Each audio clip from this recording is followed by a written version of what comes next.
Welcome to news alerts. Andhra Pradesh లో NDA ప్రభుత్వం ఏర్పడి 35 రోజులు గడిచినా రాష్ట్రం ఒక్క అంగుళం కూడా ముందుకు వెళ్లలేదని వైసీపీ నేత మాజీ మంత్రి పేర్ని నాని అన్నారు. ఏపీ అసెంబ్లీ ఎన్నికలకు ముందు కూటమి నేతల మాటలు కోటలు దాటాయని, ప్రభుత్వం ఏర్పాటు చేసి 35 రోజులు గడిచినా వారు చేసిందేమీ లేదని ఎద్దేవా చేశారు. టీడీపీ, జనసేన, బీజేపీ నేతలు 5 ఏళ్ల పాటు మాజీ ముఖ్యమంత్రి జగన్ ను దూషించడం, వ్యక్తిత్వ హననం మాత్రమే చేశారని అన్నారు. తనంత అనుభవం దేశంలో ఎవరికీ లేదని ముఖ్యమంత్రి చంద్రబాబు చెబుతుంటారు.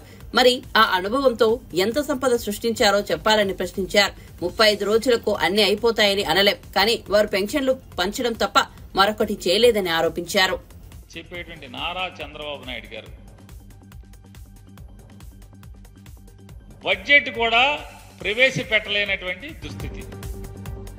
ఆంధ్రప్రదేశ్ రాష్ట్రానికి 2024-25 సంవత్సరానికి ఆర్థిక సంవత్సరానికి బడ్జెట్ కూడా ప్రవేశపెట్టలేనటువంటి దుస్థితిలో వీళ్ళ అనుభవం ఉంది. ఎందుకు వచ్చింది? మీ అనుభవం ఏం చేసుకుంటాకి? ఏమైనా అక్కడికి వచ్చిందా?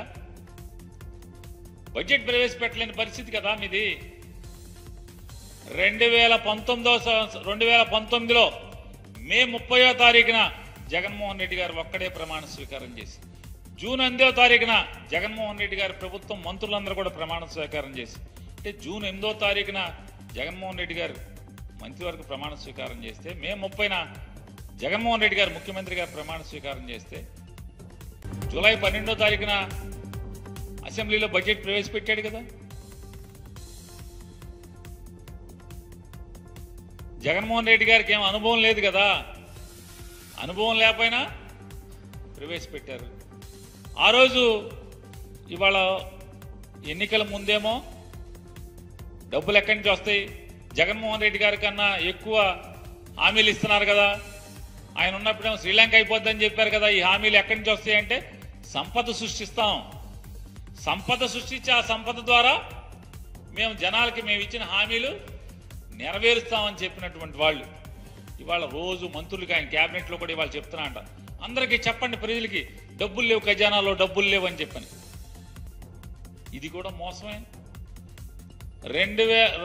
ఈ సంవత్సరం జూన్ 12వ తారీఖున చంద్రబాబు నాయుడు గారు ముఖ్యమంత్రిగా ప్రమాణ స్వీకారం చేసేటువంటి 2 రోజులు 48 గంటల ముందు కేంద్ర ప్రభుత్వం నుంచి డబుల్ డెవల్యూషన్ ద్వారా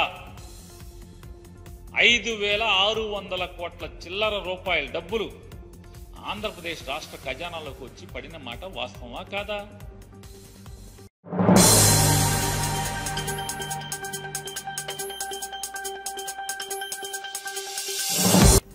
నంద్యాల జిల్లా ముచ్చుమరిలో వాసంతి అనే బాలిక హత్యకు గురవడం తెలిసిందే. జిల్లా ఎస్పీ ఆదిరాజ్ సింగ్ రాణా తాజాగా ఈ కేసుకు సంబంధించిన వివరాలను తెలిపారు. పగిడ్యాల మండలం ముచ్చుమరిలో చిన్నారి వాసంతిపై పార్కు సమీపంలో 3 బాలురు అత్యాచారం చేశారని వెల్లడించారు. అనంతరం ఊరి బయటకు తీసుకెళ్లి బాలిక గొంతు నిలిమి హత్య చేశారని వివరించారు. ఘటన తర్వాత ఈ విషయాన్ని నిందితులు తమ కుటుంబ సభ్యులు, బంధువులకు చెప్పారని ఎస్పీ వెల్లడించారు. దాంతో తమ పిల్లలను కాపాడుకునేందుకు నిందితుల్లో ఒకరి తండ్రి, మరొకరి పెదనాన్న రంగంలోకి దిగారని తెలిపారు. కెనాల్ గట్టు దగ్గరికి వెళ్ళిన తర్వాత వాళ్ళ మైండ్ సెట్ మారుతుంది. అక్కడి నుంచి తీసుకెళ్ళి వాళ్ళు టోటలింగ్ చేసి చేస్తారు.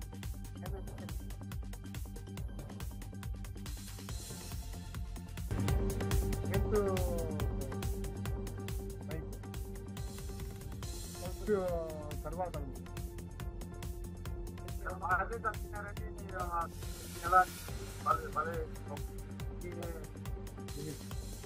ఇప్పుడు అలాగా సార్, ఇప్పుడు మీకు దానికి ఇవ్వాలి కదా అన్నారు, కానీ ఇప్పుడు అనవసరంగా మమ్మల్ని తీసుకొచ్చి బలి చేస్తున్నారు అనేది వాదన, ఆరోపణలు బాగా.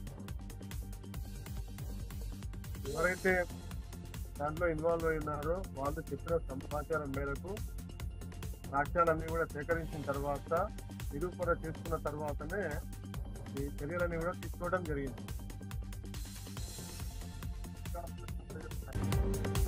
ఎటువంటి ప్రొసీజర్స్ లేవు. ఎవరు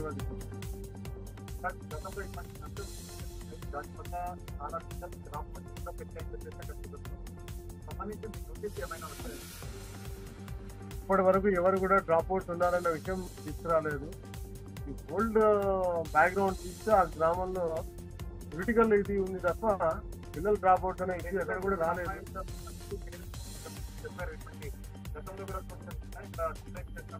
లేదు అలాంటి ఎప్పుడు కూడా తీసుకురాలేదు. పర్టికులర్ గా ఈ పోస్కో కేసులు ఏదైతే ఉన్నాయో దీన్ని దృష్టిలో పెట్టుకొని గత ఇలా ఫామ్ అయిన దగ్గర నుంచి కూడా మేము ఈఎంఎస్కేల్ని తర్వాత అంగన్వాడీ సెంటర్స్ లోకల్ విలేజ్ లెవెల్లో ఉన్న ప్రభుత్వ యంత్రాంగం ఎవరైతే ఉన్నారో వాళ్ళని మా స్టాఫ్ ఎస్ఐ కూడా స్కూల్స్ ఇవన్నీ కూడా వీక్లీ వన్ ప్రోగ్రామ్ పెట్టుకోవటం, అవేర్నెస్ క్యాంప్స్ అని కండక్ట్ చేయటం ఇవన్నీ రెగ్యులర్ గా జరుగుతూనే ఉంది.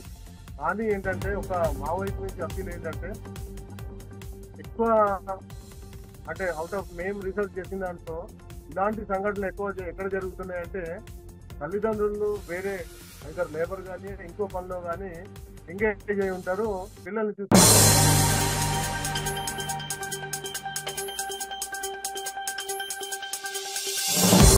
దేశంలో భవిష్యత్తు అంతా ఏపీ రాజధాని అమరావతిదేనని సినీ నటుడు శివాజీ అన్నారు. ఆస్ట్రేలియాలోని మెల్బోర్న్ లో నిర్వహించిన కూటమి విజయోత్సవాల్లో ఆయన పాల్గొని మాట్లాడారు. మెల్బోర్న్ టీడీపీ విభాగం అధ్యక్షుడు లగడపాటి సుబ్బారావు, ఉపాధ్యక్షుడు నంబళ్ల గోపి, ప్రధాన కార్యదర్శి ముప్పనేని రాంపాటు, జనసేన నాయకులు విజయోత్సవ సంబరాల్లో పాల్గొన్నారు. సభా వేదికపై రామోజీ గ్రూప్ సంస్థ చైర్మన్ దివంగత రామోజీరావు సంస్మరణ కార్యక్రమం నిర్వహించారు.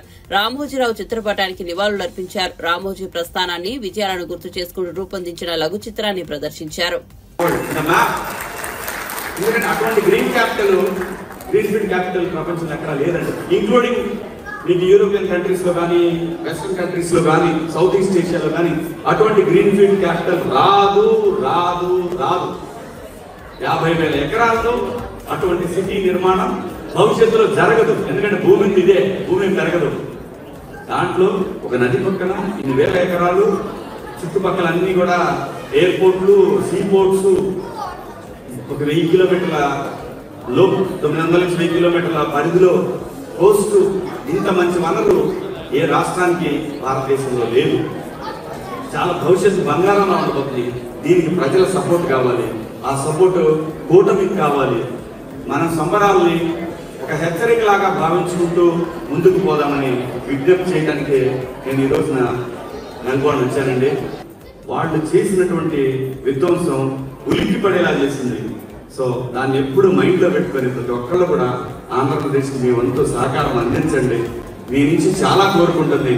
ఎందుకంటే మీరు మీ కుటుంబాలను నిలబెట్టడానికి ఇన్ని కష్ట నష్టాలు కోర్చి ఇక్కడ దాకా వచ్చి మళ్ళీ ఆంధ్రప్రదేశ్ గురించి ఆలోచిస్తున్నారంటే మేమందరం అదృష్టవంతులం. మీ సహకారం ఇలాగే కోరుకుంటూ మీ Shivaji. Thank you.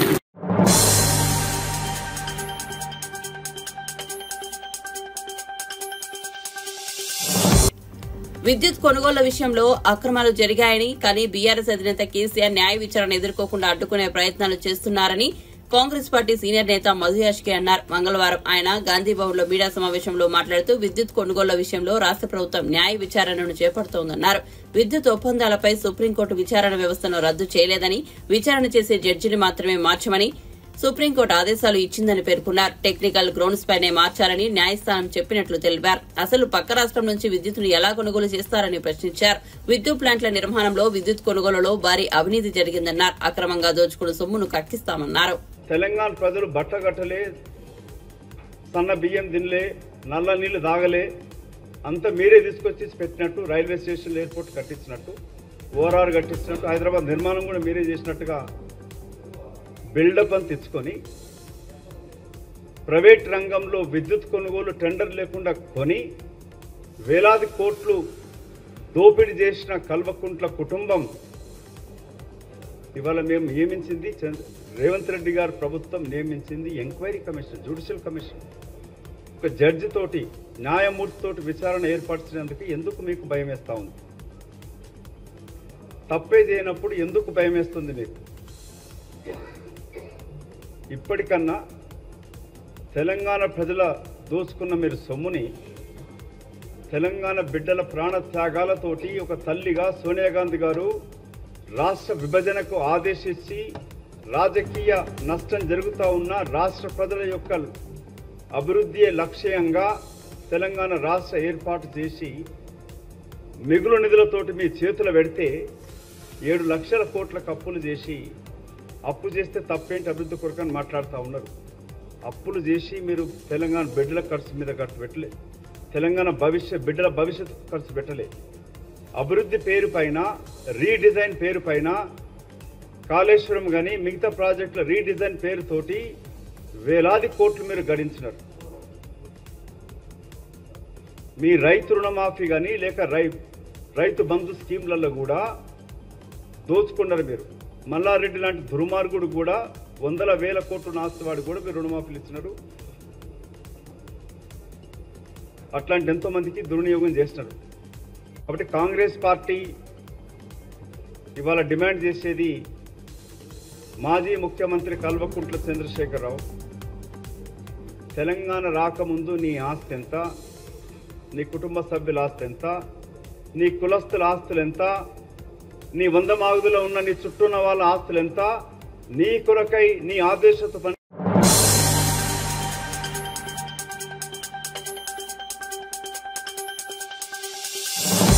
BRS working president KTR 2014 నుంచి 2003 వరకు బీఆర్ఎస్ లో ఫిరాయించిన 60 మంది ఎమ్మెల్యేలకు ఎంత డబ్బు చెల్లించారో వివరించాలని, ఎమ్మెల్యేల ఫిరాయింపుల్లో డబ్బులు చేతులు మారాయన్న ఆరోపణలపై ప్రభుత్వ విప్ ఆది శ్రీనివాస్ ను ప్రశ్నించారు. విలేకరుల సమావేశంలో శ్రీనివాస్ మాట్లాడుతూ కేటీఆర్ వాదనలు దెయ్యాలు గ్రంథాలను ఉదాహరించినట్లుగా ఉందని, ఎమ్మెల్యేలు పార్టీలు మారడం గురించి మాట్లాడే నైతిక అధికారాన్ని కూడా ప్రశ్నించారు. కాంగ్రెస్ ఎమ్మెల్యేలు బీఆర్ఎస్ లోకి ఫిరాయించినప్పుడు వారికి తమ పార్టీ ఎంత చెల్లించిందో శ్రీ కేటీఆర్ వివరించగలరా? ప్రోటోకాల్ ఉల్లంఘించిన ఆరోపణలను శ్రీనివాస్ మరింత హేళన చేస్తూ పార్లమెంట్ సభ్యుడిగా ఉన్న రేవంత్ రెడ్డిని, ఎమ్మెల్యేగా ఉన్న సీతక్కను సచివాలయంలోకి రానివ్వకుండా పోలీసులు అరెస్ట్ చేశారని అన్నారు.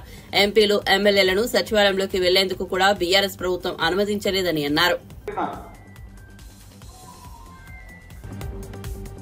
ఈ రాష్ట్రంలో ప్రతిపక్షం లేకుండా చేయాలని చెప్పి చేసినటువంటి మీకు ప్రజలు సరైన బుద్ధి చెప్పినటువంటి కూడా ఈ సందర్భం మీరు గమనించాలని చెప్పి సందర్భం కోరుతా ఉన్నాం.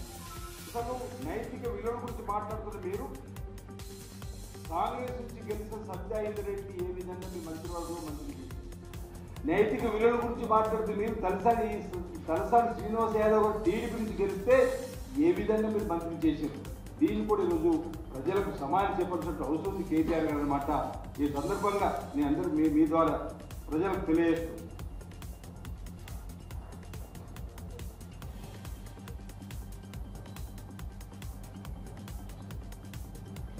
ఈరోజు ప్రోటోకాల్ విషయంలో గత 10 ఏళ్లలో ఏనాడు గౌరవీయని టీఆర్ఎస్ పార్టీకి ఈరోజు లోక్సభ ఎన్నికల్లో 3వ స్థానానికి పరిమితం చేసి 0 స్థానానికి పార్లమెంట్లో పరిమిత ప్రజలు చేసిన తర్వాత 0 అయిన మీ పార్టీలో ఉండలేక మీ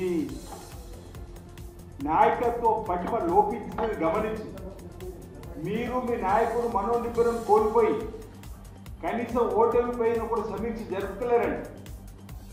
అసెంబ్లీ సమావేశం 2 సార్లు జరిగినా మీ నాయకుడు కేసీఆర్ గారు అసెంబ్లీకి వచ్చి మాట్లాడిన పరిస్థితులు ఉన్నాయి. కాబట్టి ఎమ్మెల్యేలు ఈరోజు కాంగ్రెస్ ప్లాట్ఫామ్ ఎంచుకొని తెలంగాణ ప్రజల అభిమానాన్ని చూరగొంటున్నటువంటి రేవంత్ రెడ్డి గారి సర్కారుకు, రాహుల్ గాంధీ గారు దేశ స్థాయిలో చేస్తున్నటువంటి కార్యక్రమాలు ఆకర్షితులై ఈరోజు సోనియా గాంధీ నాయకత్వంలో, శ్రీ మల్లికార్జున ఖార్గే గారు ఉన్నటువంటి నాయకత్వంలో ఈరోజు కాంగ్రెస్ పార్టీ రావాలని వస్తున్నటువంటి వారి పట్ల ఈ విధంగా మాట్లాడిన మాటలు మానుకోవాల్సింది కోరుతున్నాం.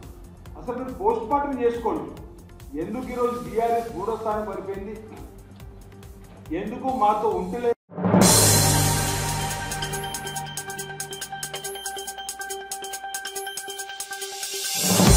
పెరుగుతున్న డయేరియా కేసులను పరిష్కరించకపోవడం వల్ల ప్రజారోగ్య రంగంలో తెలుగుదేశం నేతృత్వంలోని కూటమి ప్రభుత్వం విఫలమైందని వైఎస్సార్సీపీ మాజీ ఎమ్మెల్యే డాక్టర్ మొండితోక జగన్మోహన్ రావు ప్రకటించారు.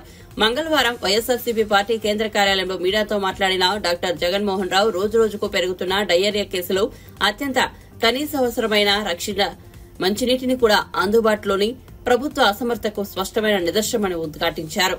నాణ్యతతో కూడినటువంటి విద్యా వైద్యం ప్రభుత్వం ప్రజలకి అందించిన సమాజాన్ని అభివృద్ధి చెందిన సమాజంగా మనం భావిస్తాం.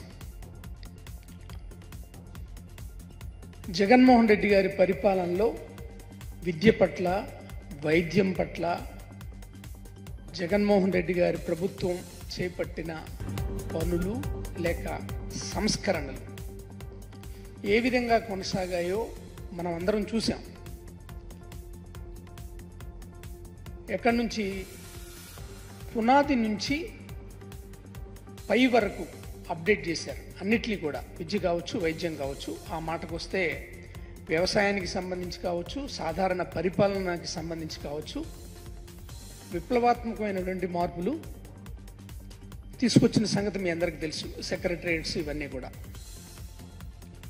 వ్యవస్థల్ని ఇట్లా ప్రజలకి అనుగుణంగా విద్య కానీ, వైద్యం కానీ, సాధారణ పరిపాలన కానీ ఏదైనా సరే ఒక ఉన్నత స్థాయికి తీసుకొచ్చారు. పర్టికులర్గా విద్యని, వైద్యాన్ని మీరు చూస్తే కనుక స్కూల్స్ని ఎలా మార్చారు, అలాగే హాస్పిటల్స్ సంబంధించి ఏ విధమైనటువంటి సంస్కరణలు తీసుకొచ్చారు మనం చూసాం. ప్రతి 2500 మందికి ఒక విలేజ్ హెల్త్ క్లినిక్ పెట్టి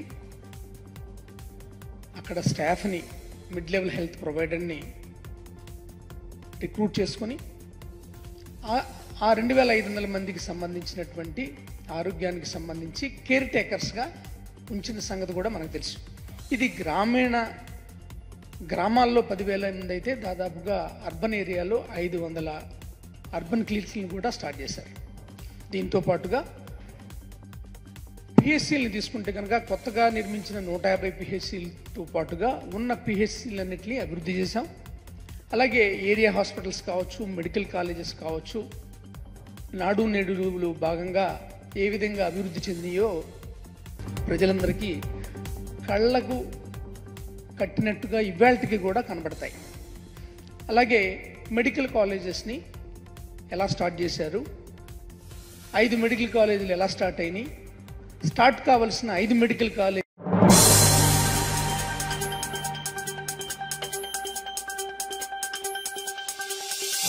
కేవలం వైఎస్ జగన్మోహన్ రెడ్డిపై నిందలు మోపడానికే చంద్రబాబు శ్వేతపత్రం విడుదల చేస్తున్నారని ఆగ్రహం వ్యక్తం చేశారు మాజీ మంత్రి మేరుగ నాగార్జున.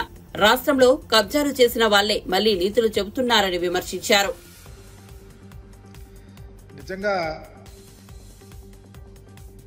చంద్రబాబు నాయుడు గారు ఇది శ్వేతపత్రం అనాలో,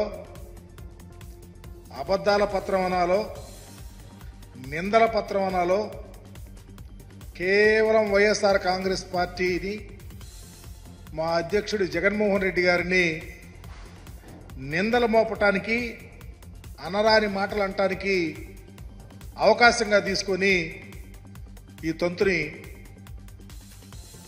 ఈ ప్రక్రియను కొనసాగించారు. ఎంత దారుణం అంటే పొగరు, కొవ్వు, ఉన్మాదము, మదము, అహంకారము ఇలాంటి పదజాలాలు వాడటం అంటే స్వయాన గౌరవ ముఖ్యమంత్రిగా ఉన్నటువంటి వ్యక్తి. ఈ రాజకీయాలు ఎట్టిల్లిపోతాయి. ఒకప్పుడు ముఖ్యమంత్రిగా లేవు, ప్రతిపక్ష నాయకుడిగా ఉన్నావు, ఈరోజు ముఖ్యమంత్రిగా ఉన్నారు. మీ నోటి నుంచి ఏ అక్షరం వచ్చినా దానికి అకౌంటబిలిటీ ఉంటుందని వారు గ్రహించాలని మీకు తెలియపరుస్తా ఉన్నా. చివరికి శ్వేతపత్రం చూస్తే ఈ అవలక్షణాలన్నీ వారు మాట్లాడిన ప్రతి అంశం వారికి సంబంధించినవిగానే ఉన్నాయి. దశాబ్దాల కొద్ది దోపిడీకి పాల్పడిన వారు, మోడస్ ఆపరేటివ్లో వ్యవస్థలను చేజెక్కించుకున్న వాళ్ళు, వ్యవస్థిగత కబ్జాలు పాల్పడినటువంటి వారికి సంబంధించినవే ఈరోజు పూర్తిగా కనిపిస్తూ ఉన్నాయి. ఆయనే ఈరోజు మళ్ళీ నీతులు చెప్తా ఉన్నాడు. చూస్తూ ఉంటే చాలా నవ్వేస్తూ ఉంది. గంటల తరబడి శ్వేతపత్రాన్ని విడుదల చేస్తున్నాడు చంద్రబాబు నాయుడు గారు. చివరికి ఒక్క ఆధారం కూడా చూపలేకపోయాడు. వారి ఆస్థాన మీడియాలో వచ్చినవి, మన సోషల్ మీడియాలో నడిపినటువంటి వార్తలే శ్వేతపత్రాల్లోని అంశాలుగా రిలీజ్ చేయటం ఎంత దుర్లభమైనటువంటి పరిస్థితి ఉందో అర్థం చేసుకోవాలా. నేను చెప్పిన విషయాలు రికార్డులో లేవని, మాకెవరో చెప్పిన సమాచారం మీకు ఇస్తున్నామని, వాస్తవాలు మరి ఎగ్జిబిట్ చేయలేమని చెప్పి చివరికి మా అధికారులు కూడా కంపెల్ చేయలేకపోతున్నారని స్వయాన ముఖ్యమంత్రి గారే చెప్పటం ఈ శ్వేతపత్రాల అసలు రంగు బట్టబయలైంది. అయితే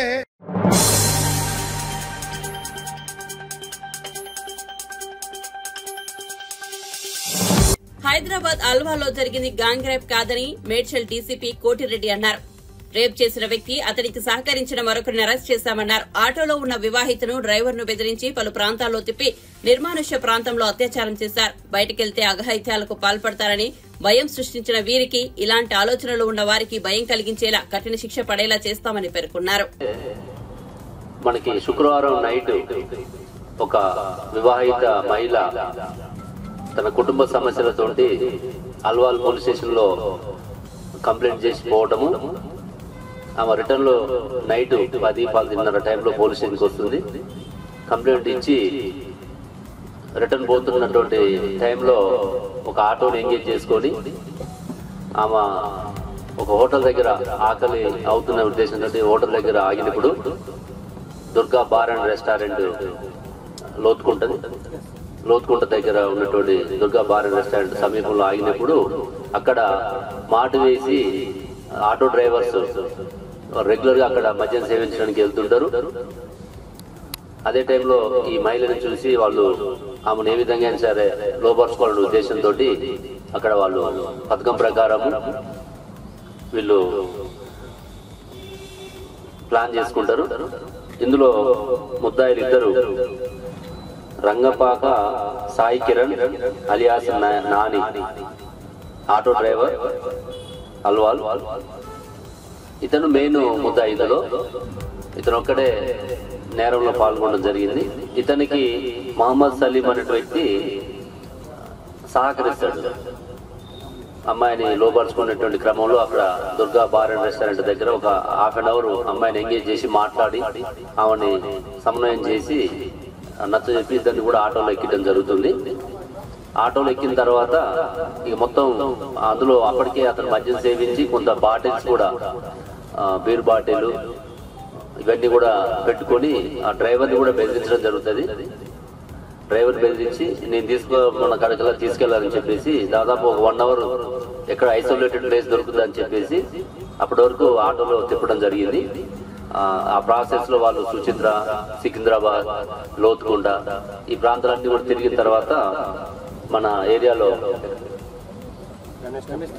గణేష్ టెంపుల్, లోతుకుంట శ్మశాన వాటిక దగ్గర ఒక ఐసోలేటెడ్ ప్లేస్ ని ఐడెంటిఫై చేసుకొని అక్కడ ఆటో దింపని చెప్పడం జరుగుతుంది. దింపిన తర్వాత అమ్మాయిని ఇబ్బంది పెట్టి తర్వాత అక్కడే వదిలేసిపోవడం జరుగుతుంది. ఆ తర్వాత నైట్ అప్పటికి 12-1 అట్లా అవుతుంది.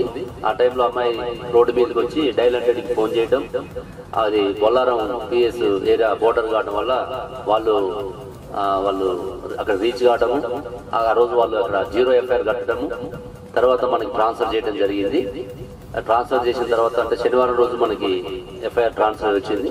రాగానే ఇక్కడ ఉన్నటువంటి అల్వాల్ CI రాహుల్ దేవ్ టేకప్ చేసి వాళ్ళ DIని వాళ్ళ స్టాఫ్ని అందరిని కూడా ప్రాపర్ గా గైడ్ చేసి టీమ్స్ ఫామ్ చేసుకొని టెక్నికల్ ఎవిడెన్స్ మొత్తం CC కెమెరాలు ఎక్కడెక్కడ తిరిగిరో CC కెమెరా చూడటము, వాళ్ళ ఫోన్ కాంటాక్ట్స్ డీటెయిల్స్ తీసుకోవటము, వీటన్నిటితోటి ఎవరైతే అసలు ముద్దాయిలు ఉన్నారో వాళ్ళని ట్రాక్ చేసి పట్టుకోవడం జరిగింది. ఇందులో SOT వాళ్ళు, CCS వాళ్ళు కూడా సహకరించడం జరిగింది. కేసు డిటెక్షన్ లో CP గారు కూడా వాళ్ళందరినీ అభినందించడం జరిగింది. వాళ్ళకి తగిన రివార్డ్స్ కూడా పెడుతున్నాం. ఈ కేసులో ACP great Basheerabad ACP Ramulu గారు వాళ్ళని గైడ్ చేయడం జరిగింది. వారు కూడా నిన్నంతా కూడా పోలీస్ స్టేషన్ లో ఉండి ఈ కేసు డిటెక్ట్ అయ్యేదాకా ఇక్కడే ఉండి మానిటర్ చేయడం జరిగింది. వీళ్ళందరినీ ప్రత్యేకంగా అభినందిస్తున్నా. ఇందులో ఇద్దరు వ్యక్తులు, వీళ్ళకి పాత నేర చరిత్ర కూడా లేదు ఇప్పటివరకు తెలిసిన ప్రకారము. ఆటో డ్రైవర్ ఎవరైతే ఉన్నారో ఈ అమ్మాయిని ఫస్ట్ తీసుకొచ్చినటువంటి శంకర్ మీద కూడా ఇంకా అనుమానాలు ఉన్నాయి. పూర్తిగా మళ్ళీ ఒకసారి వీళ్ళని కస్టడీకి తీసుకున్న తర్వాత ఇంకా డీటెయిల్ గా వెరిఫై చేసిన తర్వాత వాళ్ళ రోల్ కూడా ఎస్టాబ్లిష్ చేస్తాం. ఇప్పటి వరకు అంటే యాక్చువల్ గా ఇది సామూహిక అత్యాచారం అని చెప్పేసి నిన్న మొన్న పేపర్ లో రావడం చూసినాం. అట్లాంటిది లేదు. కేవలం ఒక వ్యక్తి మాత్రమే ఈ అత్యాచారంలో ఇన్వాల్వ్ అయి ఉన్నాడు. అతనికి అబెట్మెంట్ కింద ఇంకొక సలీంని మనం అదుపులోకి తీసుకోవడం జరిగింది. కాబట్టి ఇది సామూహిక అత్యాచారం కాదు. ఎవరైనా సరే అంటే మహిళలు అర్ధరాత్రి రోడ్డు మీదకి పోతే ఇట్లా ఇట్లాంటివి చేస్తారనే ఒక భయానక వాతావరణం క్రియేట్ చేశారు కాబట్టి వీళ్ళ మీద సీరియస్ గా యాక్షన్ తీసుకొని మళ్ళీ అట్లాంటి వాళ్ళకి రిపీట్ కాకుండా ఎవరికన్నా మైండ్ లో